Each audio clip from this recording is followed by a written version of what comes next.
안녕하십니까? 시대를 관통하는 지혜를 탐구하는 시간입니다. 3대에 걸친 약속, 3가지의 재테크 전략, 그리고 3번의 똑같은 결말. 왜 우리 가족은 열심히 살았음에도 불구하고 늘 제자리 걸음이었을까요? 안정적인 미래를 꿈꿨지만 결국 보이지 않는 덫에 걸려 좌절하고 속았다는 사실을 깨닫게 되는 이야기. 이것은 어쩌면 바로 우리 모두의 이야기일지도 모릅니다. 우리 할아버지, 할머니 세대는 은행에 저축하는 것이 세상에서 가장 현명한 일이라고 들었습니다. 허리띠를 졸라매고 땀 흘려번 돈을 차곡차곡 통장에 쌓는 것이 미덕이었습니다. 우리 부모님 세대는 집을 사는 것이야말로 안정된 삶으로 가는 유일한 길이라고 배웠습니다. 내 집 마련의 꿈을 위해 평생을 바쳐 대출금을 갚아나갔습니다. 그리고 지금 우리 세대는 모든 것을 투자에 쏟아부으라고 듣고 있습니다. 주식시장이든 가상화폐든 잠자는 돈을 굴리는 것만이 유일한 희망이라고 말합니다. 세대마다 다른 조언, 다른 포장지. 하지만 결과는 놀랍도록 똑같았습니다.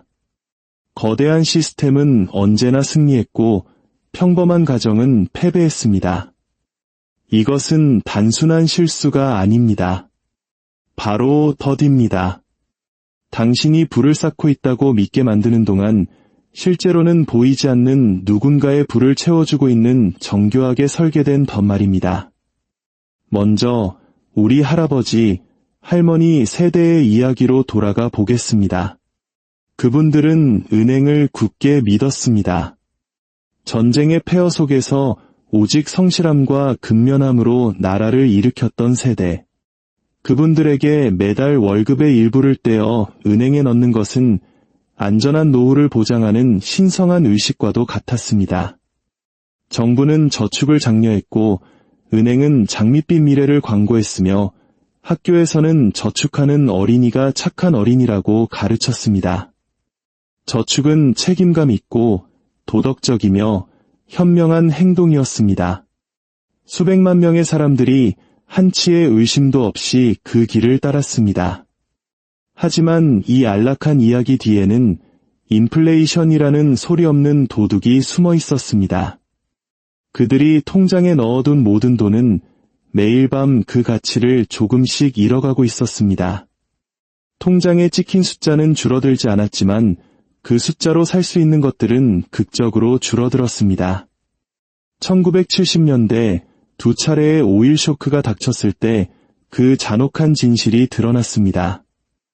연 10%가 넘는 살인적인 물가 상승률 앞에서 평생의 노력이 담긴 저축액은 힘없이 녹아내렸습니다.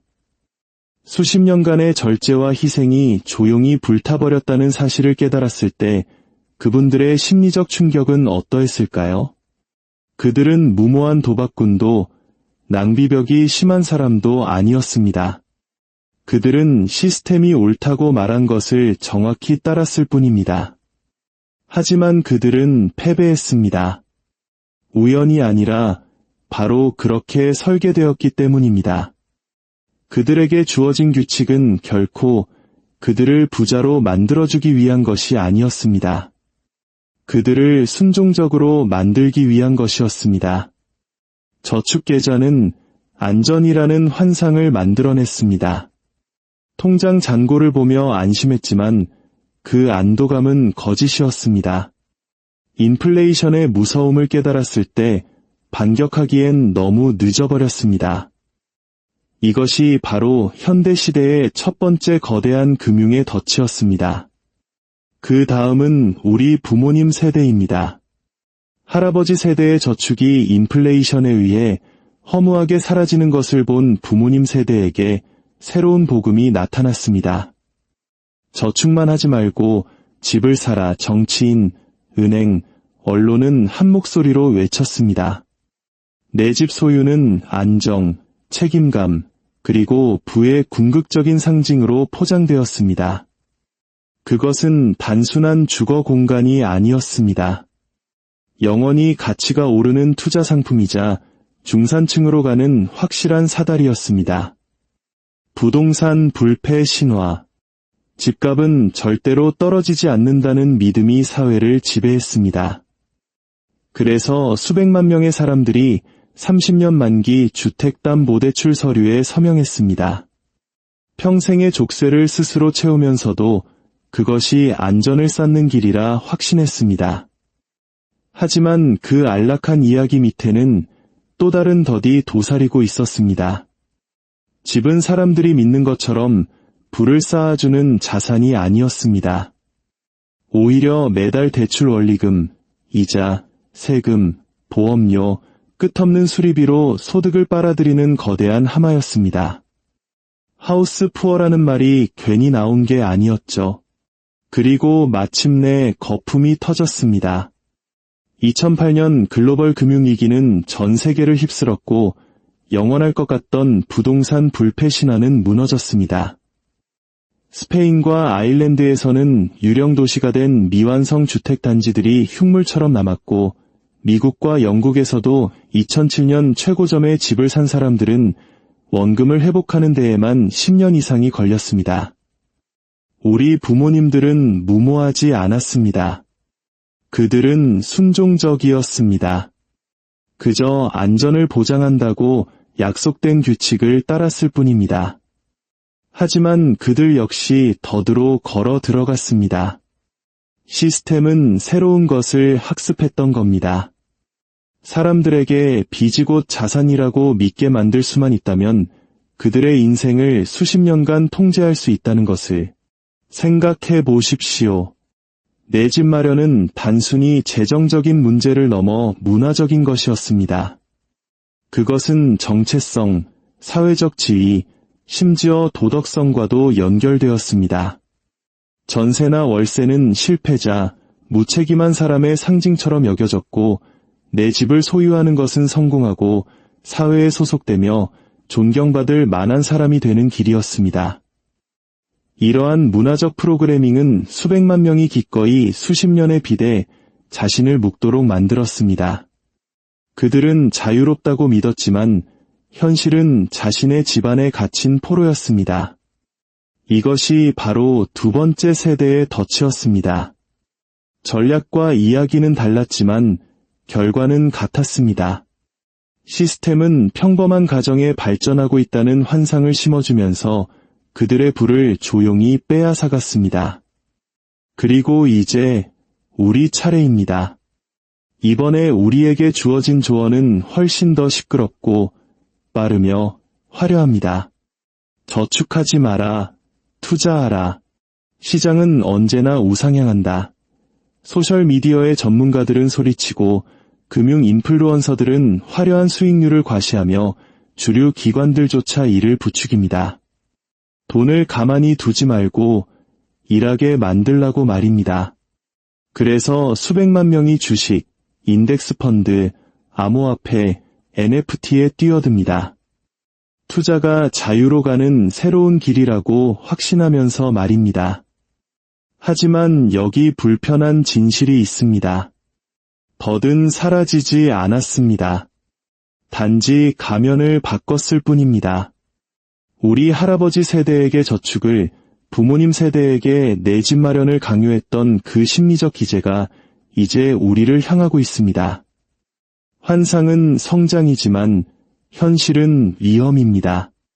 암호화폐 광풍을 생각해 보십시오. 초기에 진입한 소수에게는 엄청난 부를 안겨주었지만 미래의 화폐라는 약속을 조차 뒤늦게 뛰어든 수백만 명에게 2022년의 대폭락은 단 몇 달 만에 수천조 원의 자산을 증발시켰습니다. 수많은 가정의 포트폴리오는 갈기갈기 찢겼고 경제적 독립의 꿈은 먼지처럼 사라졌습니다. 심지어 안전하다고 여겨졌던 연기금마저도 마찬가지입니다. 유럽의 연기금들은 저위험 채권이라는 이름 아래 숨겨진 위험한 파생상품으로 가득 차 있었고 2022년 금리 인상기에 거의 붕괴 직전까지 갔습니다. 이것이 바로 우리 시대의 덫입니다. 시스템에 참여하는 것이 시스템으로부터 안전해지는 길이라고 믿는 것.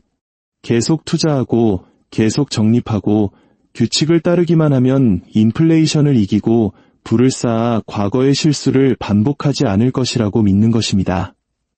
하지만 과거는 다른 이야기를 들려줍니다. 시장이 상승할 때 평범한 투자자들은 몰려들어 부풀려진 가격에 매수합니다. 시장이 하락할 때 그들은 손실을 떠안고 남겨집니다. 반면 이 게임을 설계한 소수는 아무런 상처 없이 혹은 오히려 더 부자가 되어 자리를 뜹니다. 부는 사라지는 것이 아니라 다수에게서 소수에게로 이전될 뿐입니다. 시스템은 이번에는 다르다고 말합니다. 우리가 더 똑똑하고 더 많은 도구와 지식을 가졌다고 속삭입니다. 하지만 진실은 우리는 부모님과 조부모님이 걸었던 똑같은 길을 디지털 옷만 입은 채 걷고 있을 뿐입니다. 이것이 바로 세 번째 덫입니다. 인플레이션, 버블, 그리고 부채. 이 세 가지 힘이 완벽한 기계를 형성합니다. 할아버지 세대는 인플레이션에 패배했습니다. 부모님 세대는 버블과 부채에 패배했습니다. 그리고 이제 우리 세대는 운명처럼 포장된 투기적 시장에서 패배할 위기에 처해 있습니다. 하지만 시스템이 당신이 보기를 원치 않는 진실이 있습니다. 당신은 그들의 게임에 참여할 필요가 없다는 것입니다. 진정한 부는 예금 계좌나 거주하는 집이나 투기적인 자산에 있지 않습니다. 진정한 부는 생산 자산에 있습니다. 시장이 어떻게 변하든 상관없이 가치, 소득 또는 효용을 창출하는 것들 말입니다. 식량을 생산하는 토지, 필수적인 서비스를 제공하는 사업, 인플레이션으로도 가치가 사라지지 않는 독보적인 기술, 경기의 순환을 견뎌내는 현금 흐름. 역사가 그것을 증명합니다. 고대 로마에서 은화의 가치가 휴지 조각이 되었을 때 토지를 소유한 지주와 상인들은 번성했지만 동전을 들고 있던 시민들은 파산했습니다. 바이마르 공화국 시절 독일에서 저축가들은 초인플레이션으로 파괴되었지만 공장이나 농장, 금을 소유한 사람들은 살아남았습니다. 모든 붕괴 속에서 진짜 가치에 집중했던 소수는 더 강해져서 걸어나왔고 다수에게는 잿더미만 남았습니다. 이것이 바로 우리가 들어야 할 메시지입니다. 정해진 규칙을 따라서 이기는 것은 불가능합니다. 그 규칙은 당신을 덫에 가두기 위해 쓰여졌기 때문입니다. 자유로워지기 위해서는 그 환상 밖으로 걸어 나와야 합니다. 예금 계좌, 거주용 주택, 투기적 버블을 당신의 안전망으로 여기는 것을 멈춰야 합니다. 그리고 어떤 상황에서도 가치를 지니는 자산, 기술, 그리고 사업을 구축하기 시작해야 합니다. 가장 궁극적인 덫은 역사가 나에게는 적용되지 않을 것이라고 믿는 것입니다. 나는 더 똑똑하고 더 안전하며 다를 것이라고 믿는 것입니다. 하지만 역사는 언제나 반복됩니다. 당신이 이 순환의 고리를 끊지 않는다면 당신은 똑같은 환상을 당신의 자녀에게 물려주게 될 것입니다. 시스템은 빼앗기 위해 설계되었습니다. 당신의 임무는 그 기계에 더 이상 먹이를 주지 않는 것입니다. 오늘 이야기가 여러분께 새로운 관점을 제시했다면 저희의 여정에 동참해 주십시오. 이 채널의 구독 버튼을 눌러 시대를 초월하는 지혜를 함께 탐구해 나갔으면 합니다. 여러분의 소중한 좋아요와 이 영상을 주변에 공유해 주시는 행동은 더 많은 사람들이 금융의 덫에서 벗어나 진정한 경제적 주권을 찾는 데 큰 등불이 될 것입니다. 다음 시간에 더욱 깊이 있는 이야기로 찾아뵙겠습니다. 감사합니다.